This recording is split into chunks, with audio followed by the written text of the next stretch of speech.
Board meeting on Tuesday, June 21st, longest day of the year, will come to order. We have two public hearings, the DPW and the Osgood Solar, and a few discussion items. So we'll start with the DPW, and Jean, can you just recap where we were and what we needed to address? Yep. First, when I was with this last meeting, I want to disclose that I am a direct abutter to the project. The applicant is well aware of it, and I did disclose it with the clerk's office. So yeah, okay. So at the last meeting, we had really a high-level discussion related to a 7,000 square foot office administration building that is proposed for the Osgood Street facing side of the DPW building. There'll be a connection to the buildings. Some discussion around color was brought up. That's still a pending topic. So conceptually, the look of the building is that. The parking area in front of the existing DPW currently has 20 spaces. This proposes to reduce the parking from that 20 to 9 plus one handicap spot. And the second part of the project entails replacing the salt shed to the rear of the building. Last week we weren't able to show you a picture of that, but we do have a picture of the salt shed. And tonight we need to focus on kind of the circulation around this building and a lot of the stormwater management that has been really worked through with Lisa Eggleston and the applicant to come to what Lisa deems an acceptable plan. There's still a few minor tweaks that need to be made to it, but there's been a lot of progress on that since last meeting. Okay. So, is everybody comfortable remembering the front end of this? Right. Okay, so in the rear, the site plan calls for, actually, if you bring up that back section, so the traffic today comes down along Wayne Street, and the existing salt shed is accessed kind of in a straight line. This plan proposes to bring the trucks around the rear of the building in a one-way traffic circulation. Up here. It's not this So plan. that second one. Oh. It's not that. You sent the revised plans. Oh, okay. So,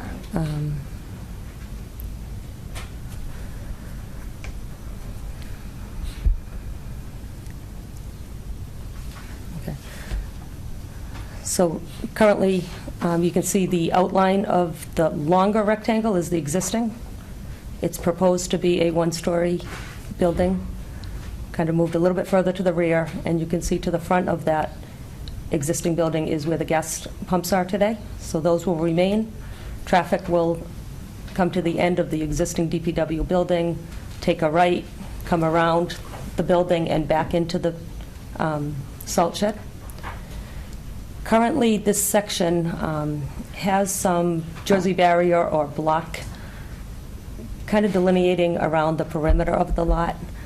This project proposes to pull those barriers in and actually stack them up too high to the rearest most portion of the lot. And then what we are recommending, and I've spoken with the conservation administrator as well, to actually delineate another Jersey barrier row in front of that. The reason for it is currently there's some stockpiling in this area that actually gets pushed as far back as the barriers, and some of which spills over. So the perimeter, you can see the wetland flags. There are really wetlands surrounding this area of the lot. So the plan is to really to mitigate any overspill would be to have one row of barriers, stockpile in front of that. Any spillage would maybe go over that, but would not be allowed to be pushed further back into the wetlands as can occur today. The stormwater component you see on the lower portion, there's like a hectagon there. There's two catch basins, and there is one catch basin further up Wayne Street across from the DPW bay doors today.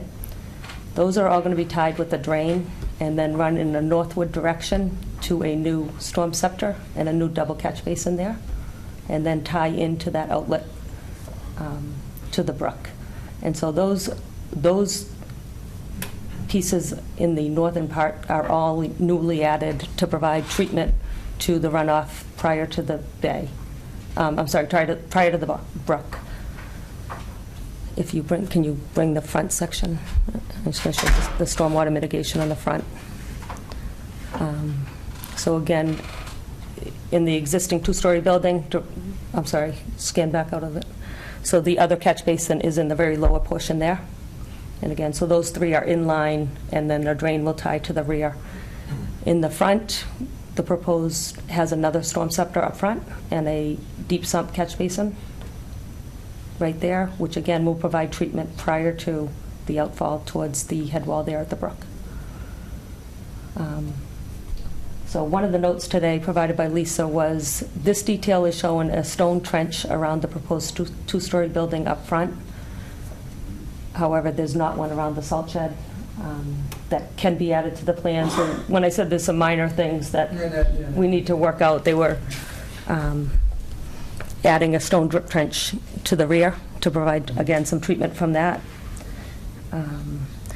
The riprap section to the back, both the DEP and Lisa felt that that is too large of an area, that a 32-foot riprap apron most likely is not needed, and that could be reduced. And again, DEP had the same comment. And I believe that was the only comment DEP had. if I'm not Yep. mistaken. There's some items to be added to the O&M plan in terms of the maintenance of these structures, the sweeping of the parking lot. There's a third catch basin on Wayne Street that's currently not in the O&M plan that she would like cleaned and maintained on an ongoing basis. And currently, the snow plowing and storage, the only restriction for snow storage is right up front of the lot. There's some signs posted right where Rebecca has the mouse, almost to the Osgood Street where the head wall is. Conservation and myself are recommending that snow is not stockpiled or pushed towards the brook or any of the wetland locations. So you can see behind, I'm sorry, go back right where you were. So that on the south side of Wayne Street, that's the auto body. So you can see there's a wetland there. There are wetlands kind of going all the way down Wayne Street on this side where those catch basins are. So our recommendation is to not allow any type of plowing onto these catch basins, stockpiling on these catch basins, so the functionality will be there. And conservation may require no stockpiling on the brook side. The recommendation for any stockpiling is, it's hard to see, but there's a shaded area that is kind of above gradient that would melt towards these catch basins on the pavement. So up at the top, you mean? Yeah, on the pavement, though. So that's the recommendation, and all that would be included in an O&M plan as well.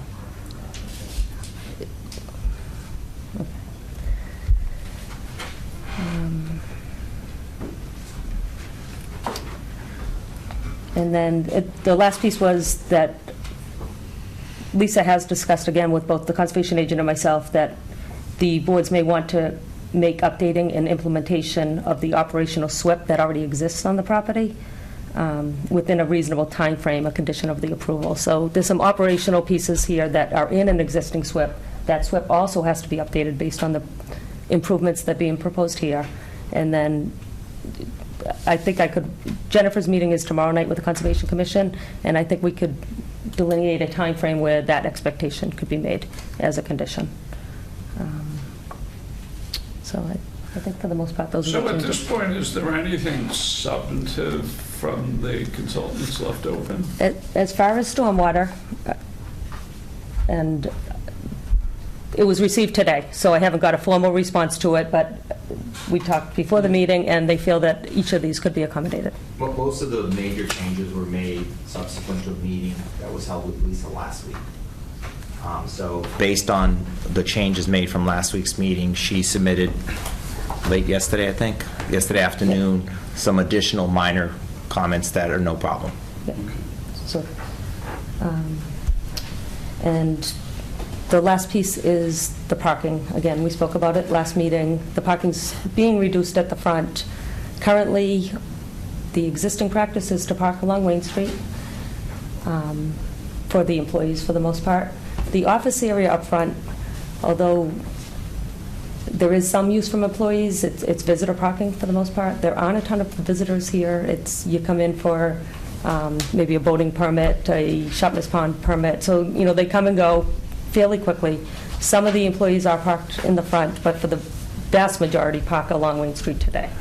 Does it ever fill up, if you will? Wayne Street? Yeah. Well, Wayne Street, if you go in a normal course of the day, probably 24 to 28 vehicles are parked there, and those are all employees. Because that's how many employees we have. I mean, maybe, as Gene said, 1 or 2 may park in the front lot. The front lot will be just visitor parking, so you'll probably see in the cars and vehicles of the mid-20s parked along Wayne Street, which is the only area that we have available. But the only time that there's excessive parking there is if there's a night meeting. I think the Sustainability Committee meets there. Sometimes there's some other general meetings.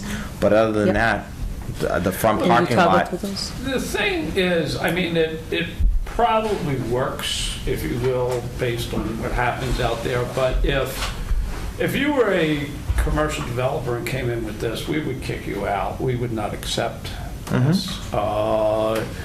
It's not sufficient parking, and it's all in public right away. In addition, John, this is the auto body at the front part of Wayne Street, and so they also are utilizing, they're parking in a parallel fashion as opposed to further down the road, but they too are utilizing Wayne Street. This is the back of the building showing that maybe we could get some back there. I don't know if we can get enough, but Bruce and I talked, the most we can get out of that back space is 6 to 8 spaces, because it is a work area, and you've got loaders and trucks moving around. I mean, is there any reason not to abandon the street and just take it That would be over? the only option, is to go to the Board of Selectmen. It's never been an accepted way, so it's not that we have to go to town meeting to unaccept it. But the only option is for the Board of Selectmen to discontinue the use of Wayne Street, and then we would have to deal with the section in front that's used by others. Or maybe you just do the back piece there. Or we do from the corner of the building backwards. But that's the only option for parking, to meet the requirements as stated in the bylaw. Yeah. I mean, I don't know what you guys all think, but it just doesn't feel very tidy the way it is. Well, if we can resolve it, like we're in the selectmen, why not do that? Now keep in mind, one of the things we were confused about in looking is because the site plan includes the entire site. It's understood that the new 7,100 square foot building requires 22 parking spaces. But we never were able to clarify, if you take the rest of the building, it could require as many as 58 spaces, depending on whatever formula you may choose to designate the garage and the rest of the building. It's as high as 58 in the formula. Yeah, but I mean, I think there we could sort of wave our way around it based on what's practical. It just feels to me that this was fine in the past, but going forward, it feels like we should just kind of have a more permanent solution here. Yep.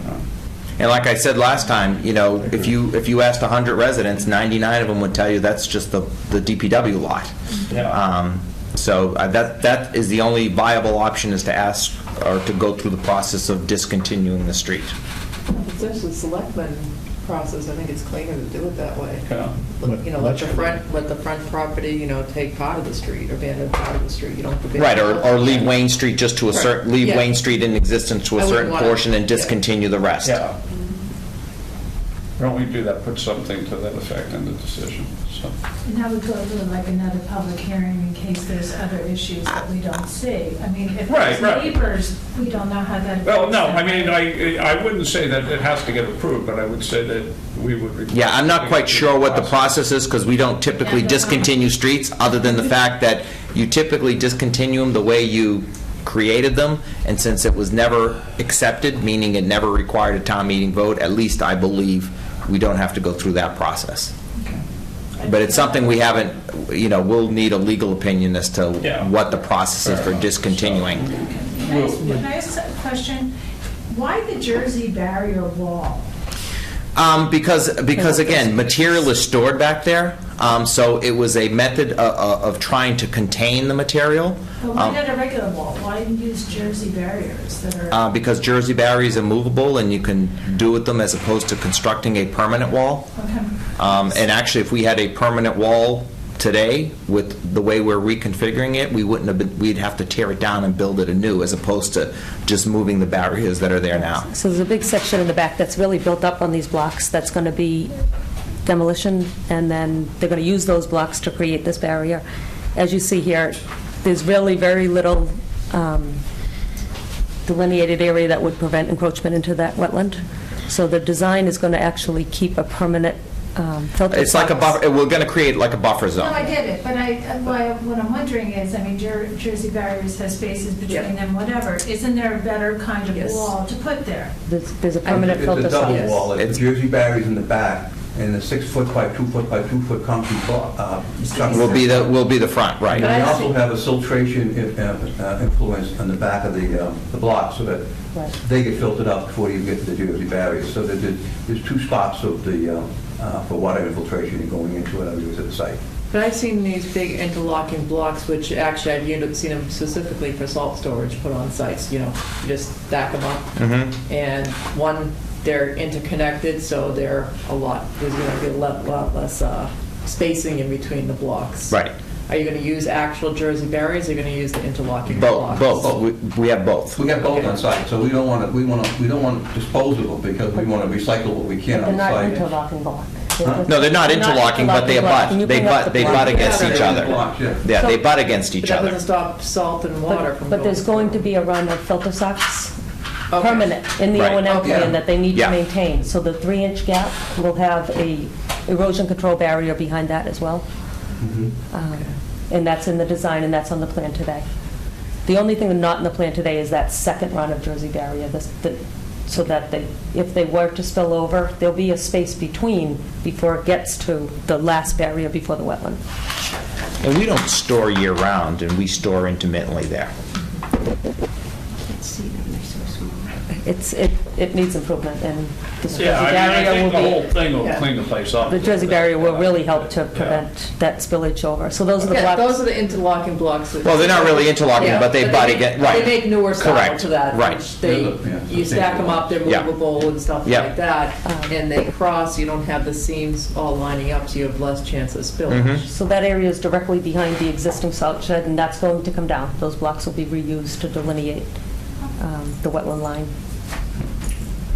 Okay, so unless there's anything more, why don't we Just just... one more. So Yeah. the DPW then will approach the selectmen. Well, no, that's my job. So in a draft decision, would that be before construction and site work, or how would you? I think you just, at a sort of a reasonable time, Okay. I mean, Yeah, given the fact I don't know what the process is going to be, I Right, can't yeah. tell you it's going to be a month or 6 months, or Yeah. if it even has to wait for town meeting, which is next May. Another thing is that if you can't do abandonment, why not just take the street? What's our street already? Well, I mean, do it So- taking from the street, abandoned street, take the property. Again, I don't know what the process is. Having done some research on another project a couple of years ago, if it was a paper street Yeah. that was never accepted, then that's co-owned by all of the abutters, but this was a street. Right. okay. So minor revisions to the plans, including the O&M plan, needs to be Mhm. updated. Conservation Commission meets on this tomorrow night. I would expect that most of their issues will be resolved by the end of that. And a variance is required by the ZBA, which is being held June 28th. Next Tuesday. So I think from our perspective, we'll hold it open to the next one, write a Yep. draft decision, and, we'll Yep. vote it the next time, I agree. presuming, there's nothing that comes up that causes us not to be able to do so. Right, assuming the variance is issued and Jennifer. Right, and as I explained last time, the variances are needed because both buildings are right abutting each side, the 15-foot no-build zone. So, and it's because it's a corner lot. If it wasn't a corner lot, if Wayne Street never really existed, I wouldn't need the variance on the front building, only on the back building, but because it's a corner lot, the variance, the side setback goes from 10 feet to 20 feet. Yeah, okay. Good. Okay, but that brings up another point. I don't know if you want to discuss it here. The next meeting is July 5th. Okay, So I tried to survey to see if everybody would be available for July 5th. I believe there were 2 not yours and 4 yes. So I don't know if you want to discuss this now or not. I can get to Ray at any time, but it's going to come up for the next applicant as well for that hearing. Right, well, let's, why don't we just wait Okay. until it comes up? I think it's more a pressing issue on the other one than it is Okay. on this one, so. Okay.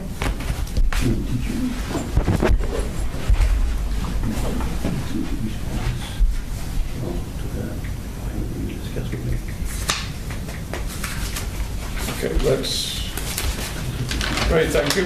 Great, thank you all. For that. And I will work on the temperature for your next meeting. That's your key Or job. October. Yeah. Or Lynn and Laura will come looking for me.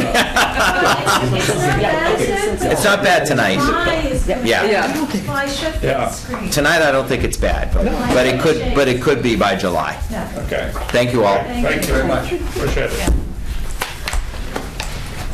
Okay, moving right along. Next item is Osgood Solar, and Jean Rebecca, if you can give us an update on what has transpired since our last meeting. Okay. At the last meeting, it was communicated that this project had changed somewhat to remove the next relocation and demolition on the south side of the building, but to leave intact a ground-mounted solar system to the rear of the building, or the south side, as well as the north of the building. At that time, the project had preliminary comments from peer reviews. There has been a meeting now held with the applicant and each peer reviewer to go through the detail of that. Comments were submitted again today as a result of that, and so I think we should spend time going through both the civil review and stormwater review. For the most part, again, I felt the comments were very minor. Hopefully, you guys have had time to review those. Okay. The fire department has submitted an email that they have no concerns. They have had it reviewed by the state fire marshal again, and they've submitted their comments saying that all their concerns have been addressed. I think health department submitted, it was fine. Conservation had no comment. So I think that was it. The department reviews are done as well. Okay, good. So there's no, from a conservation perspective, no Conservation, open questions. Conservation, we just sent over Lisa's comments today because she had been waiting for conservation, for stormwater review comments before making her comments, and she said that she has no additional comments. Okay. I'm sorry, and Dan can speak to this as well, but the FAA has submitted an email saying that they felt the prior review is still satisfactory for this project. Okay. And police has sent that they do not have any concerns. Okay, so Okay. So what should we look at? I think if we go through the tech, which is the civil peer review first. Okay. Okay. So this is the tech load. Totally out of control here. You were too, so. And we do have all the plans to display, but we've also provided 11 by 17 and a full set of plans for you if you want to get to any specific page. So the first question was just more specific, how many modules were being added, and they clarified that as 10,003. The comments addressed. Okay.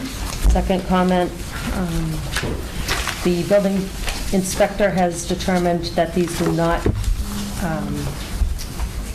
the new solar panel array is not a structure as defined in our bylaw. Okay. Okay, the table for the zoning was provided, it was just in a separate document, but TEC is satisfied with the zoning information that's been provided. Stormwater management is the fourth comment, and that was being done by a separate peer review. So do we still have, are we going to do that We have next? that, yes. Okay. Yes. So the building location requirement within site plan review is to show all building locations, the number of stories, overall height, and whatnot. The applicant is requesting a waiver from that detail. The buildings within the footprint are shown on the plan, but it's not buildings for the entire site. So that has been submitted as a waiver request.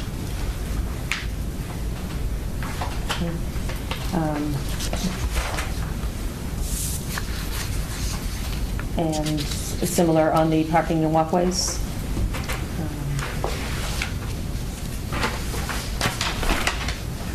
So the parking on the plans Dan, maybe you can speak to this. So you use the information from current plan set. You provided it in the separate narrative as far as how many parking spaces are available, the uses that are required. You're going to delineate parking again once this array goes down on the north side of the building.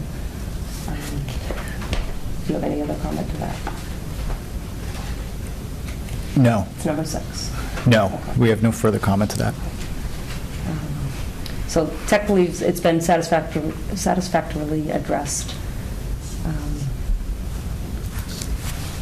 So initially, the parking wasn't shown on the existing condition plan, but they've provided enough detail for the condition survey.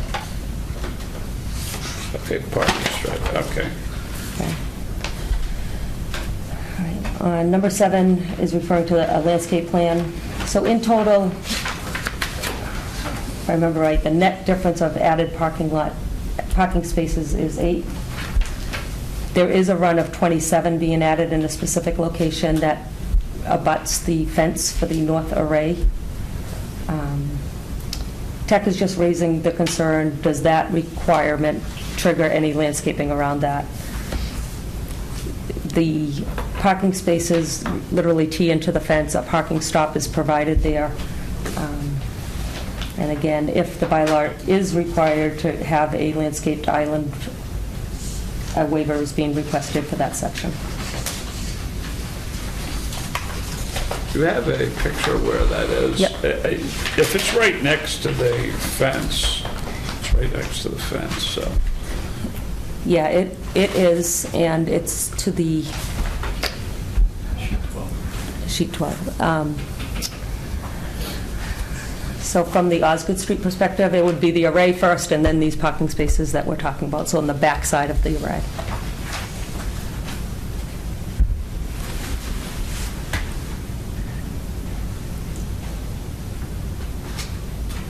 It's just loading, so I Oh. alert And- file. and- Okay, it big is- file, yeah. We printed sheet 12 also, right, which is on the short sets. In other words, yeah. Oh, that one, okay. It's right here. So So where are we talking? the far left-hand side that you're looking at, so 27 proposed parking spaces. And so Osgood Street is as far right as you can go. So it's on the rear side of the array on the north. Okay, yeah. So the applicant proposes that planting trees this I close. don't know how anybody else feels, it doesn't look like we need parking in tight on something like that, that wouldn't make a whole I'd lot be, of sense. I'd be in favor of the waiver. Okay. Okay. As far as lighting, there are some light poles in this section that are going to be eliminated. And again, Tech is just requesting that adequate lighting be provided, and I think we can tie in that this section needs to meet minimum IES standards once the array is constructed. And the same in the rear. I think there's 2 light poles in the rear that are being eliminated. So, That's something that I think you could take care of via condition. Yep. Like if, as a result of the construction, you need more lighting. yeah, I just think put it in. that the lighting for the parking area will have to meet IES requirements, and that can be a condition. But Yeah, okay. that evidence in a memo from an engineer. But it's going to be outside of their site, because the poles are coming down, which illuminate areas, Right. even though, you know, if the pole already illuminated part of the parking lot, that's not part of this site, then it would cover other areas. You know, because they're just using this area within the fence as their Yeah. site, so, but if the Right. pole's on the edge of the site existing, it may cover areas outside of the site, so I don't know how we quite. Well, that's, I think the Yeah. condition that So- that Gene suggested is the way to handle it. Adequate lighting I for the mean, parking area. Again, there just has to be adequate light in the parking For the area. parking We can area. leave it up to, it may be perfectly fine when the smoke clears, or you might need to put one or 2 fixtures in. Let's just leave it at that.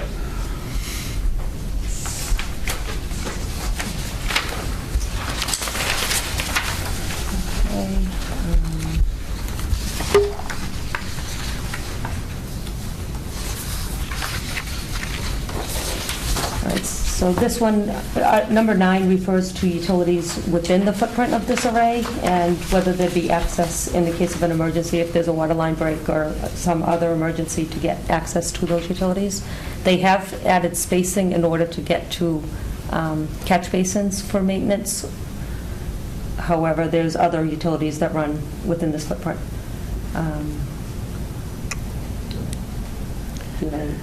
Sure. There's no gas or water utilities that actually run underneath the footprints of the arrays. Everything that would go under electricity, for example, can be shut off at the building. So there's no valves or switches or anything that's underneath the array. So there's no need to shut anything off from within the array. But if for whatever reason the array, somebody did have to access something underneath there, the array can be picked up and moved. It's not a structure. It's just equipment that can be moved. But is there stuff under there where that is likely to happen? I'm just trying to get a sense of what's the likelihood of, I mean, is there anything under there that would ever have to be stormwater? And we've provided access ways to be able to maintain the stormwater system. Yep, so the stormwater drains and those catch basins are all within the footprint. Okay. So if there was a water line break or something to that effect, There must be then saying some you can do a shut off at the building. There's electrical? They need to get to the site to do the repair, which would mean they have to temporarily relocate these modules outside this fence, do the repair, and bring them back in. Yeah. Saying that you can shut it off from the building, the electrical, Exactly. so you don't have to. And the electrical is in conduit that's encased in a concrete duct bank that's feet thick. There's nothing you can do with that. You shut it off at the building. And electrical is for the outbuildings or just for parking lot lights, or both? Both. Okay. Okay, so at least one thing we confirmed is there's no easements on that, which is actually a more material thing. Have you confirmed that there's no? Correct, there's no easements. Okay, I missed that. Can I just follow up with a question, John? She said if there was a need, you just lift the arrays. Yes. Presumably they have to be disconnected electrically. Yes. And is that possible in a practical way without sort of bringing down the whole array? I mean, Oh, absolutely. practically speaking, it's designed in such a way that you could remove limited numbers of these and we still have a functioning array? Yes. Are they Christmas lights? You pull out one and you take, or are they individually pass through? Because what he said. They're Christmas lights, but you need to be an electrician Okay. to do it. Okay, so you have to jump and you Yes. pull one out. Okay. Yes. Thank you for the translation.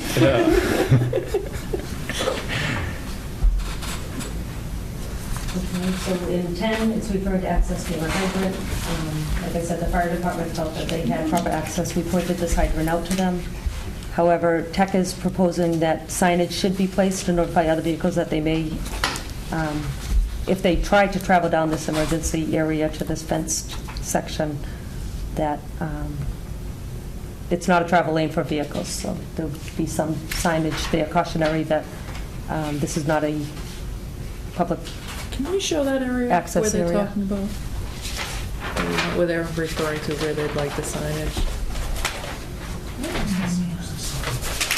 What number are you on the signage? Number 10, so it's, 12. I'm sorry, no, I'm on number 10. Item 10, page 12, I think. Right. I'm on item 10 of the review. Isn't it fire hydrants? Next one down. I have hydrants. Next one down, Rebecca. Next one down. No. If I could explain this, TEC was somewhat confused. We clarified that. I don't have a pointer here, so if you could move Do you want to, to the right. do you want us to show where the hydrant location is, or the Yep. access way? To the right. Way to the right. The hydrant? You want us to get to the hydrant? Yep. So that's way up north, right? Nope, it's directly across the page to the right. Down, down, down, up, right to the right of that, right above that.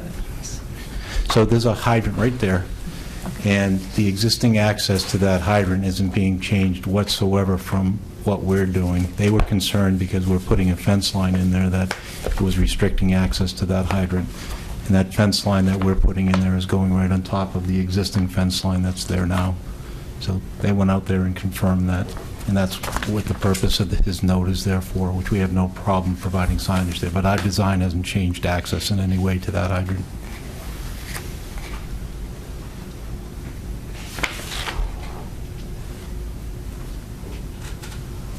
That makes sense to me. Next one.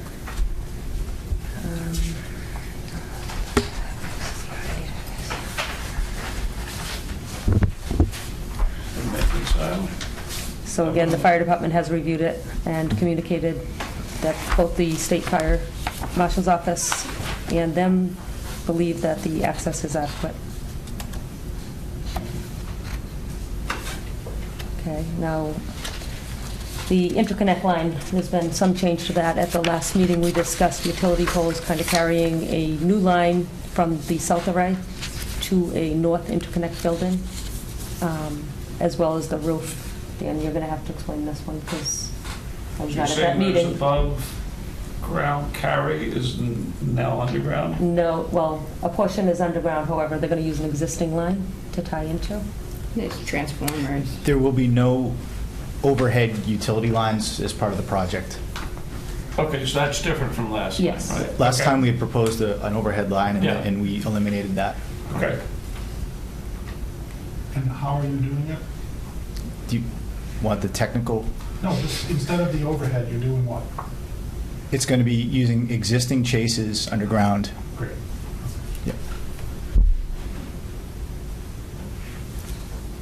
My understanding is carrying the load in the south up along the roof now, to the front corner of the roof, and then through an existing line to the building in the north. Is that accurate? So in the vicinity of each of the arrays, Yep. there's existing electrical infrastructure that's underutilized that we can reutilize to run the electricity from the arrays back to the substation. Okay. So in this case, it's going to happen in the vicinity of the transformer pad that we show here that's proposed. Yeah. Concrete pad.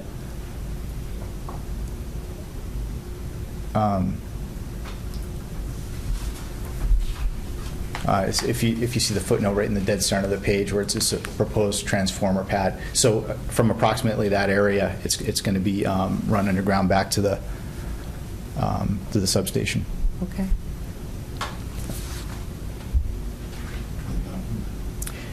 And in this one, the transformer pad's at the 9 o'clock position, yes. And same thing there, ducted underground through an existing chase.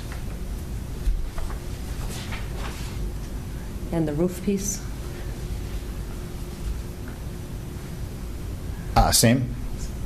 Okay. Same, yeah, it's using existing conduit that runs from the building to the Okay. substation.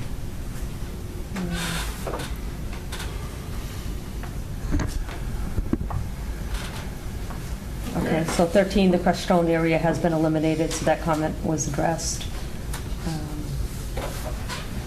Again, Tech had originally questioned the parking calculation. We reviewed it as part of the supplemental narrative for the application, as far as how many spaces there are in each of these locations, how many tenant requirement spaces there are, and the additional load that is available. And the dead-end parking stalls have been eliminated.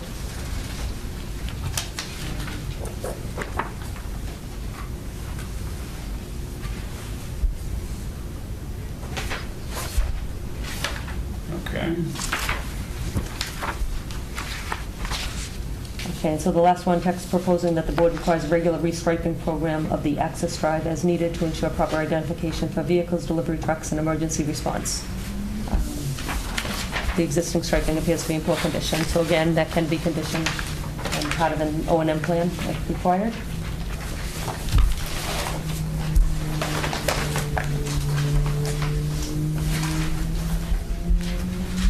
Okay, So that's that. What else do we have here? The stormwater review. Okay. Do we want to discuss the one waiver before we leave this one that we didn't discuss, is number 5? I'm fine with the waiver, but we probably should discuss it. Yeah, I'm fine with that.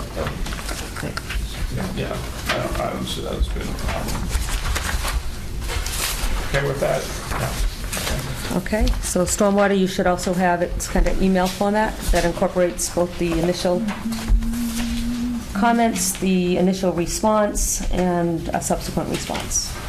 Okay. Yeah. So,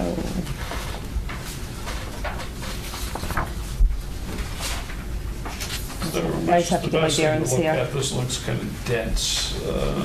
Can you bring up the northern catch basins that we're talking about? Is this the No, June? John, it's this. It's just a 2-page document. Okay. It looks like an email. Okay. It's titled Which time, though? 128 or 556? 556. Okay, moving right along. Okay, so, just trying to get caught up, sorry.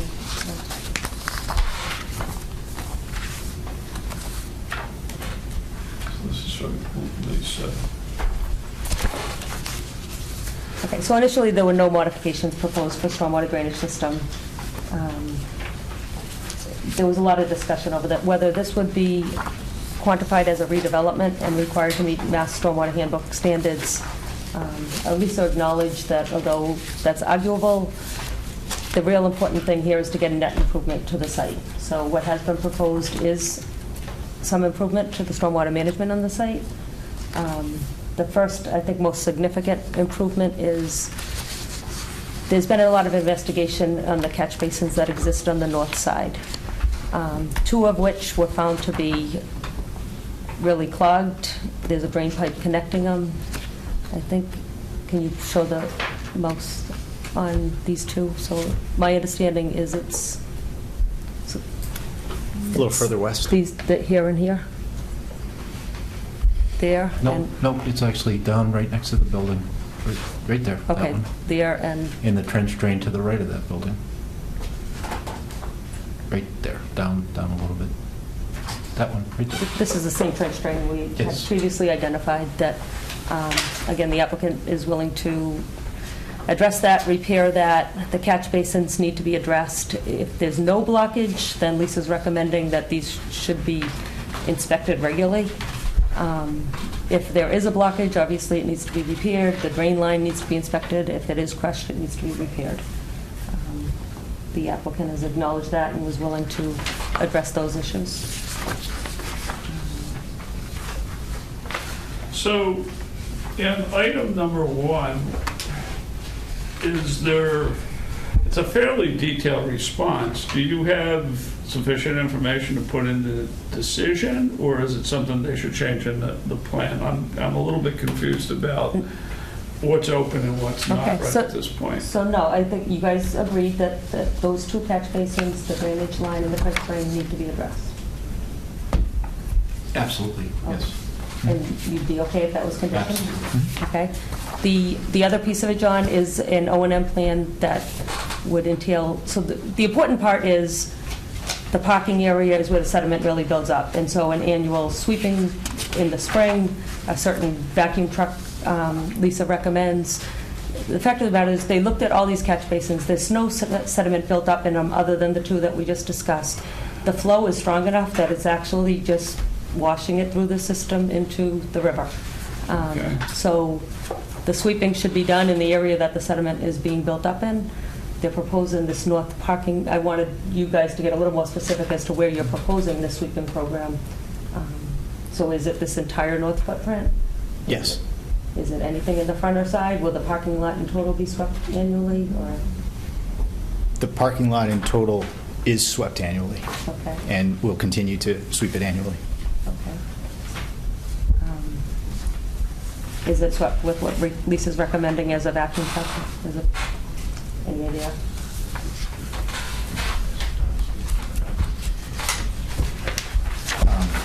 Okay, so that's the first one. So we have Okay. everything we need to do on the first one.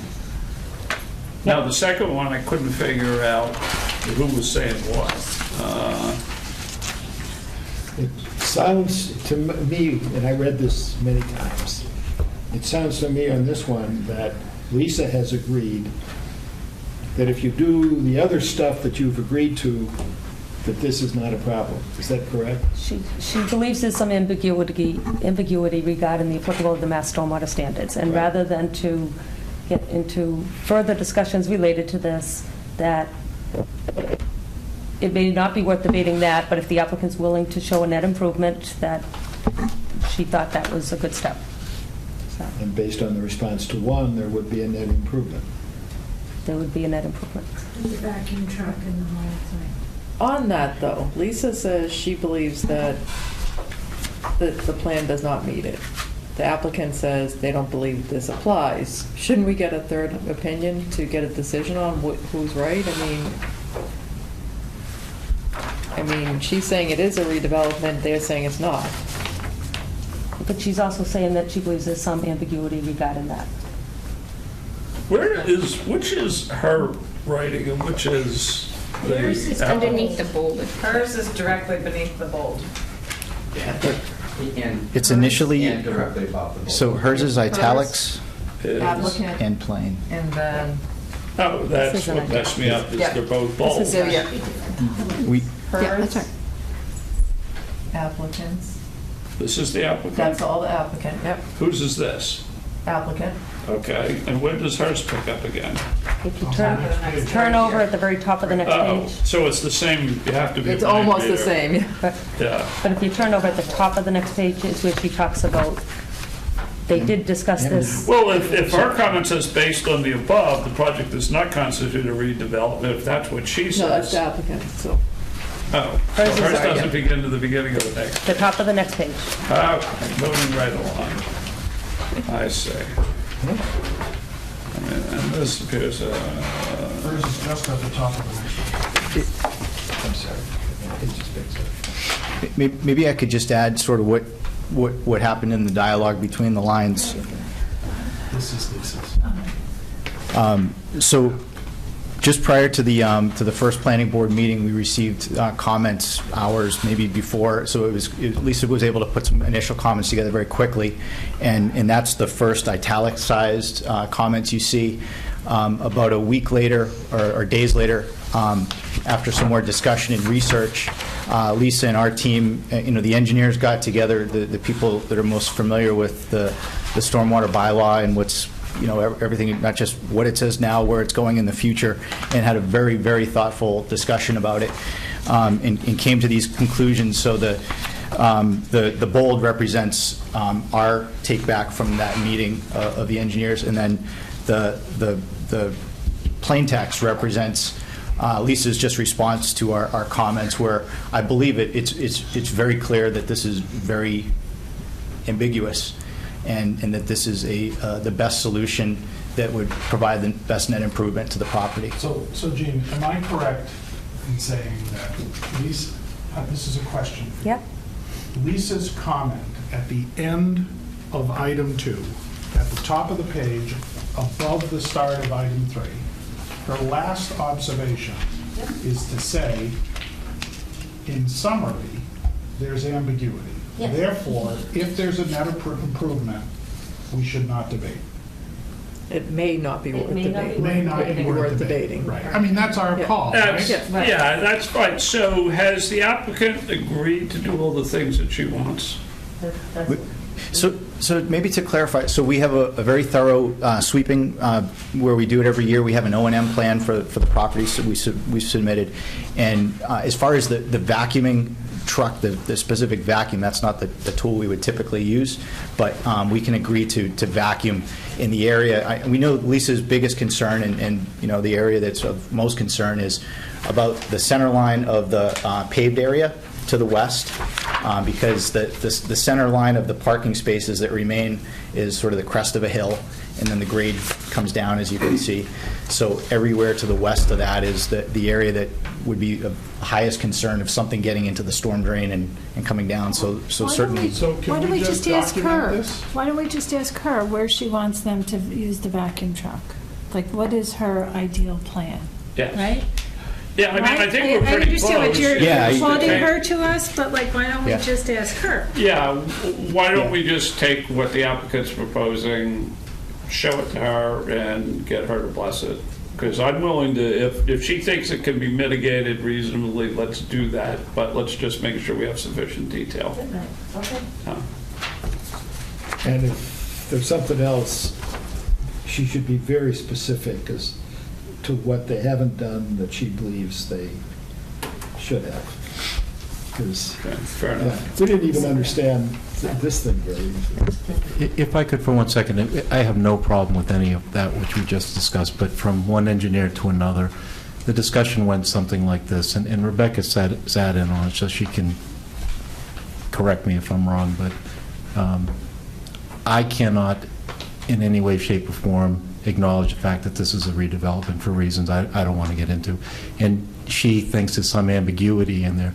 But at the end, what the stormwater guidelines say is that they want a net improvement, and she believes that it's not worth getting into the first debate since what we're proposing solves that problem. And there are several things that we're doing, like the mere fact that we're putting panels in that area that can't be sanded anymore. So there's a net improvement just by putting panels there. Doing additional sweeping or more sweeping or sweeping by itself is an improvement. And those two catch basins are the only two in that entire parking lot that completely filled right to the top. Now, we don't know what the problem is, so we agreed to clean them, investigate to see if they're broken, clogged, and if so, fix them. That's a net improvement. So she was very happy, at least at the end, when I got this letter, I thought she was satisfied. Yeah, I think she'll be fine. I mean, you know, when you read it carefully, you can see what she's saying is, and I just want to make sure the list of stuff, and I think the board wants to make sure the list of stuff you're going to do, she thinks it's the right list, and Yep, understood. she blesses But it. if we And then the listed list that of stuff will be listed where, John? Will it be in the O&M plan or in the decision, or? An O&M plan, Okay. and others may be conditioned as necessary. So I think we have Yeah, I think a plan. we have a plan. I think Great. you're right, yes. Number 3? It's a beautiful thing, yeah. Look at you. Yeah, let's move on. Yeah, move right along. Number 3, looks like that's resolved, As before. as is 4. Okay, so 5, the transformer pad, that was a little discussion. So, again, Lisa just wants to be sure that there won't be any potential contaminants at the base of these transformer pads that could get into the wetland area. The final design has not been worked out. I think, again, that will need to be conditioned once it's resolved, that some type of assurance will need to be provided that there's a response to any type of spill or overflow. Who's the local authority having jurisdiction The wiring inspector of North Andover? for transformers, yes. On a transformer pad, would you guys be willing to say you'll make the pad to accommodate a complete spill? I don't know what type I'm of sorry. transformer you're using, That's a so- great question, and that's So- that's the real question, is Yeah. what type of transformer would be specified. At this time, we haven't done a final specification for the transformer, but Yes. if it's a drive transformer, meaning no oils or anything within it, then there's Then no it's- need, yeah. it's a non-issue. If it's a Oil-based. oil insulated transformer, then yes, there would be some sort of, it's called secondary containment. Right. that gets- So I think we could Still probably... use 10C? 10C oil? Obviously not. Often vegetable oil. That's now, my actually. generation. I mean, I think that would be, but- that'd be reasonable. Yeah, and we agreed to that, yeah, I think what we As long as stated they there is. come- Yeah, we can make, Yeah. then Okay. having the type of transformer now doesn't attach. So you've got all that, right? That's good. I mean, I think we have an approach for that. We have a plan for that, which is fine. So we just have to appropriately condition it. And the last one is no further comment. So is there anything else we have to address? I think that's it. Okay. Is there anything else we need to know from the applicant? Thank you very much for your consideration. Okay, so at this point, I think we have a few sort of minor housekeeping, but we'll do what we did on the last one, is that we'll keep the hearing open just in case anything new comes in, and we'll close the hearing and vote next time. presuming when next time is now. Okay, right. So there was discussion regarding, I don't believe you guys are in the room, so our next planned meeting is July 5th. 2 board members are unsure whether they can attend that meeting, so I didn't know if you want to discuss I'll maybe. be here. You'll be here? If we can finish this, I will.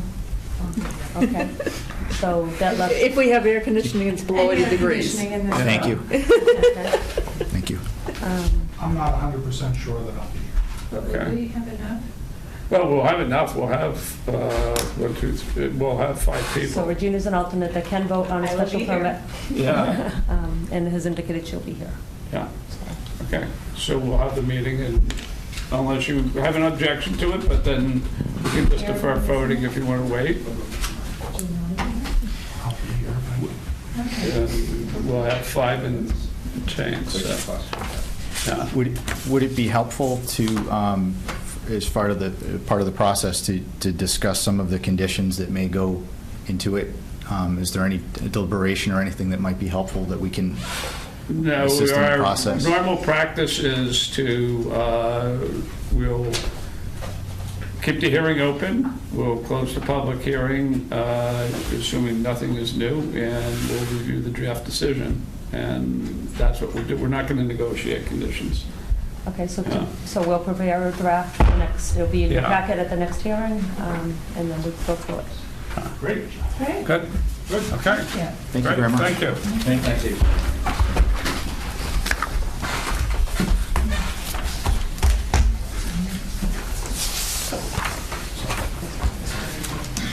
Okay, Yes. okay, Pete, What's this tree? what's this tree stuff? Actually, he did not initiate this. I think it was inspired, John, by your leadership over the last session about the lake. Isn't that correct? It was definitely board inspired.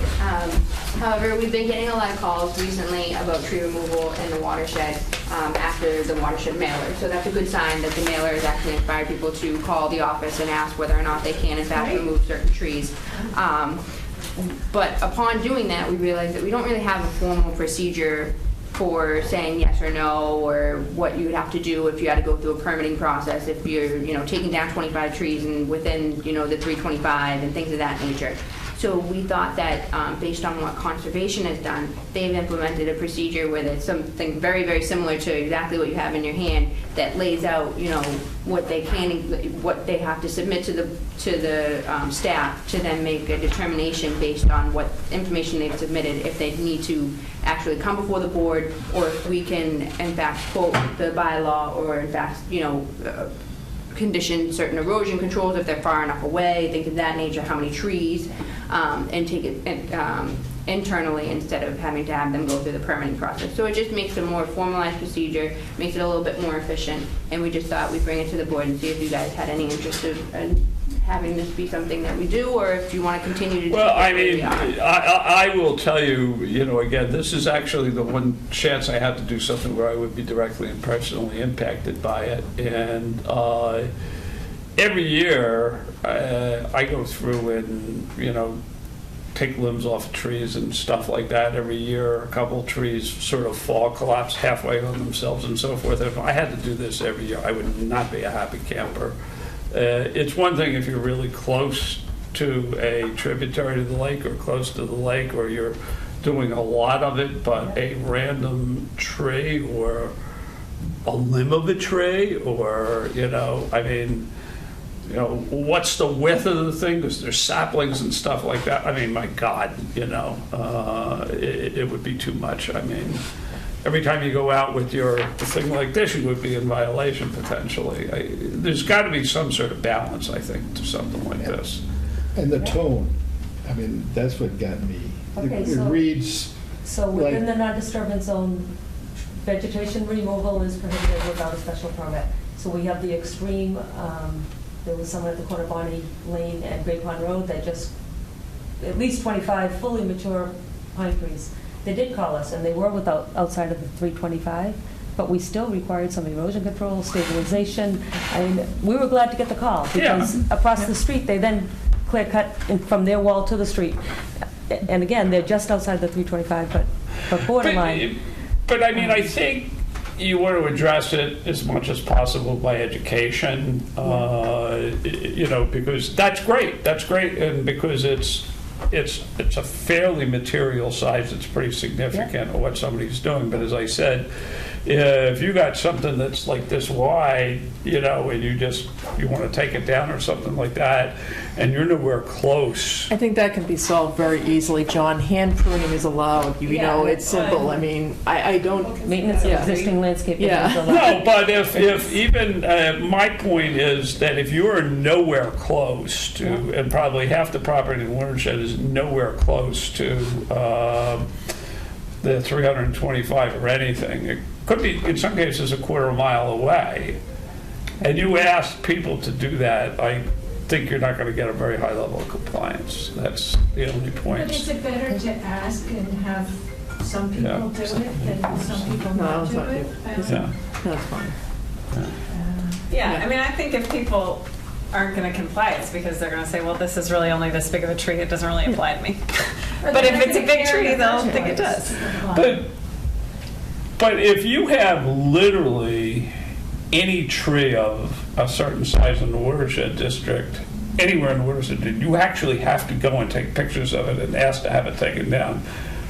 Would this apply to small acts? So I don't get your point. I'm sorry. But well, my point is, I live in the watershed district. I don't live close to any sort of wetland, so I'm not running into, like, you know, non-disturbance zones or anything like that. But if every time I wanted to cut a tree down, I had to take a picture and go to the planning board or some other board with it, I would find that to be excessively regulatory. No, but is this our rule? Is this what it's supposed to be? So it's not. It's not a rule, it's Okay. just a procedure. All right, I'm trying to, I don't live in one. Yeah. What were you just saying is required, though? Weren't you just saying something was required?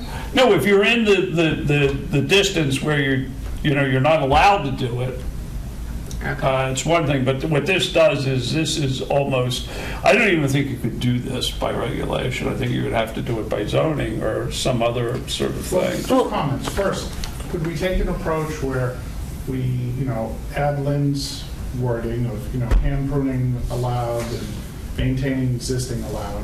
Second, we focus this on where it is required. Well, that would be, yes, Yeah, I the agree, correct that would zone, be yeah. the case, and. But then my yeah. third point is the mailer we sent out, I think the mailer we sent out says this. And that's why they're getting calls. The mailer said, if you don't cut any trees without calling in the watershed.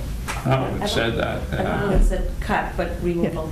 Removal. Yeah, I think, John, it wasn't talking about branches or hand pruning, it was removal. So Right. I think the reason they're getting calls is, and so, okay, fine, we adjust the mailer as we learn, right?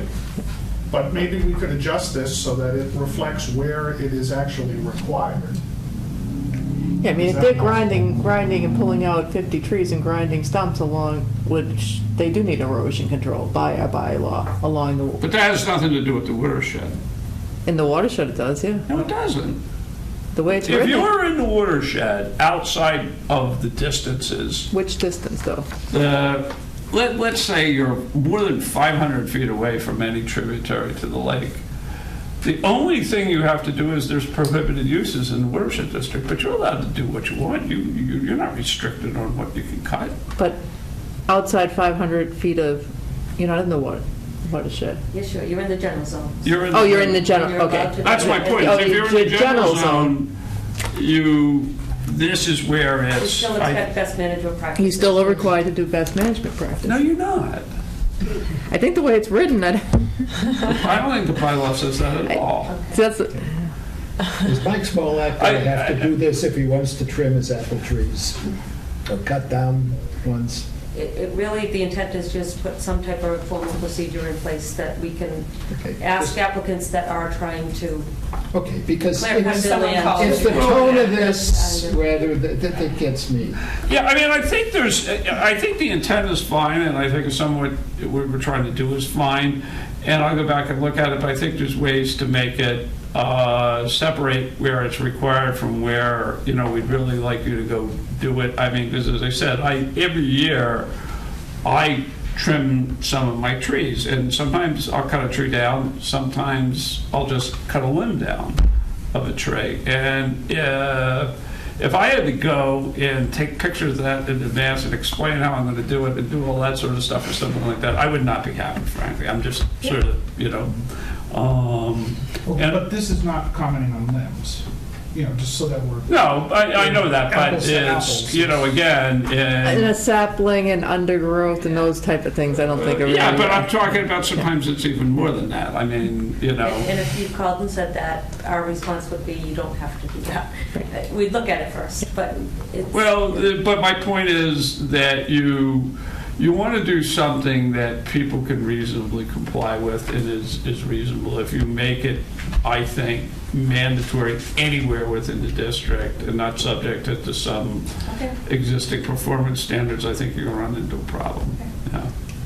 I have a question about the compliance with federal, state, other federal, state, and local requirements. You make it the applicant responsible for North End. How does the applicant know what those are? Well, in terms of the local, it's more the DPW and whether or not those trees are even theirs to begin with. So they'd have to go there. Yes. Okay, I think we should say that if that's the case. It does, I thought that said something about public shade trees, those are DPW. Contact DPW. So those are correct. And then conservation has their whole set of rules. Under like 100 feet. I think if this is the case, then you ought to lay out exactly what has to be done, rather than leave it up to every individual to rediscover this. Okay? Because I don't think it's fair that, you know, somebody didn't contact some department and, you know, presumably broke the law. John, I don't disagree at all with your point about, you know, let's not be over-regulating, let's educate. I agree with that, and so I'm taking this as, you know, maybe a first stab, and maybe it can be reworked. It does say in the bylaws that within the general zone, it talks about comply with best management practices for erosion, siltation, stormwater control to preserve the purity of the groundwater, which goes to the lake. Anywhere within the watershed, that goes to the lake. And so and as part of education and also treating people fairly, if as a result of the education people call, I think what I'm taking out of this intent is it would be helpful to have some guidelines so people are being treated consistently. Right. No, I agree with that. And yeah, the thing is,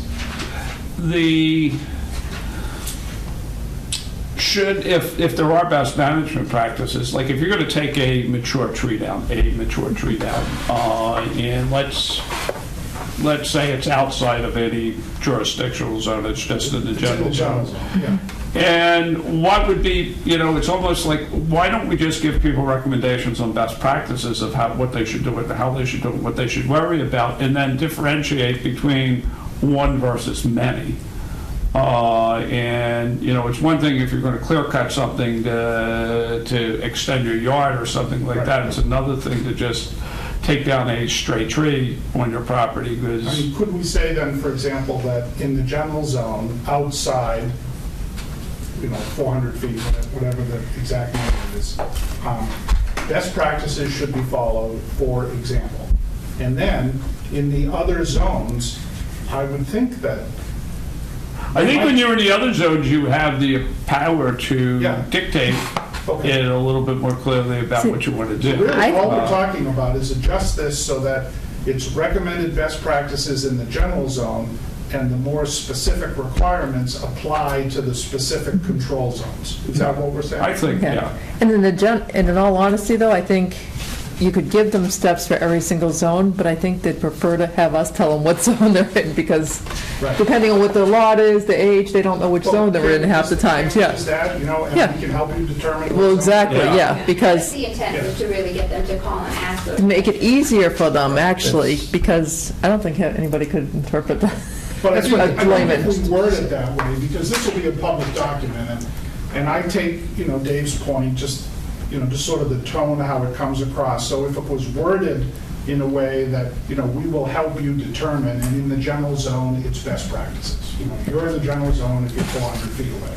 We'll help you determine that. If you're closer, there are more specific requirements that here's what you have to do, which is then kind of what, like what this says, I think. But why don't you just, I mean, you could start it with, and I can read that clearly, but start with tying it into the purpose of it. Why is it, I know, I was just trying. Yeah, well, Why is it important? yeah, why is it important? Why All is it right, yes, important? exactly. Because Yeah. we're about protecting our water, Right. as you all know, blah, blah, blah. And then somebody will say, oh, well, this is important. Yeah. I would Right, actually, yeah, I have to give it context. We need your help to solve this problem. Actually, that's in the That's all. bylaws. We Yeah. can just lift out to preserve the groundwater which goes into the lake. and also back Yeah. on the process, I don't think people know how to send a letter anymore. Do we really have to have a letter? I mean, is there any reason why we couldn't do it, you know, here's the submittals you need? Like email, well, yeah, 140 characters, you couldn't do it in it. Photographs, digital photographs, I mean, there's no reason we couldn't do this electronically, We had and, documentation because we ran into a problem where we had a phone conversation. Right. And then the guy just took down everything and was like, oh, Yep. but I didn't understand that you meant that. And we were like, Yep. well, you just took down Yep. 25 trees. That's, not Yep. what you're supposed to do. Bonnie and Great Pond. So Okay. it's just having documentation made it a little, would make it Yep. easier. Necessarily what we understood. yep.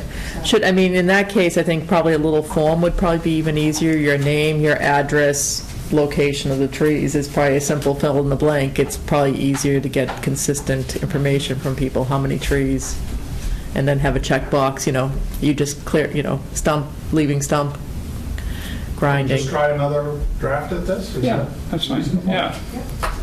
A field for the zone, which we will help you fill in when we receive the form. Well, exactly, yeah. Okay, you have it to minutes. Wow. Where'd you get that from? Minutes. Talked about trees. Are the minutes okay? They're 8 pages, no. There wasn't 8 pages of content last meeting. That's pretty long. Yeah, it's a lot. So we could take some of these minutes and maybe you file them for the CPC, because people don't like our minutes, so. They should be, yeah, what, you have 3 sentences? That's enough, yeah. When we have them. I think we should just televise them. Oh, actually, do we have an update on the RFP process for the planning board or anything like I that? did talk to Eric. He said that he has nothing to share with the board at this point in time. He is putting together some documentation based on the last discussion and pulling some RFPs, I guess. Again, I wasn't here, but from different communities and trying to get something together. But he does not have anything to present to the board at this time. But I will, again, speak to him and get a better idea and feel for when exactly he would be able to come before the board and give an update. Or a timeline to develop it, you know, can we get an RFP by, you know, end of July? Is that reasonable? I mean, or end of August? I mean, if you can give us a timeline on just even the RFP portion. We'll get it done in the next It 10 would be a years. good idea. I mean, all I can say is don't underestimate how big a deal this thing is, because it's a very major undertaking. It's got to have a lot of community involvement. I could definitely talk to him again. Good, excellent. Okay, so what, the minutes, should we approve or not? I'm deferring. Somebody else want to make a motion to approve the minutes? Well, we approved the Very minutes. I thought they were longer than, you know, we've had before. And, I mean, there's a couple things in here that are attributed to me that if we're going to seek to approve these, I want to suggest we make a couple changes, edits to them. Okay, then But I don't know if we want to get into that, because would you have more edits, Lynn, or? I probably would. There was some Can we take inaccuracies. another crack at them? Yeah. What are you requesting, that we take out some of the content? the detail of Too it? Yeah. detailed. Okay, that's fine. Yeah. Yeah. Okay, any other business? Have a motion Unless to- we want to be able to actually see the PowerPoint visually. Oh, what, you want to see it You think now? it'll show up? No, I'll get You're trying to work crazy. We'll save that for another time. Yeah, I know. She has to be tormented a little more. She's, Oh, yeah, he's the one that was moving the meeting along, like, Yeah. okay, let's move on. let's move it on. But seriously, can't somebody get this thing to work? I mean, Well, let's do that after we adjourn. Motion to adjourn? Motion to adjourn. Second. All in favor? Aye. Okay.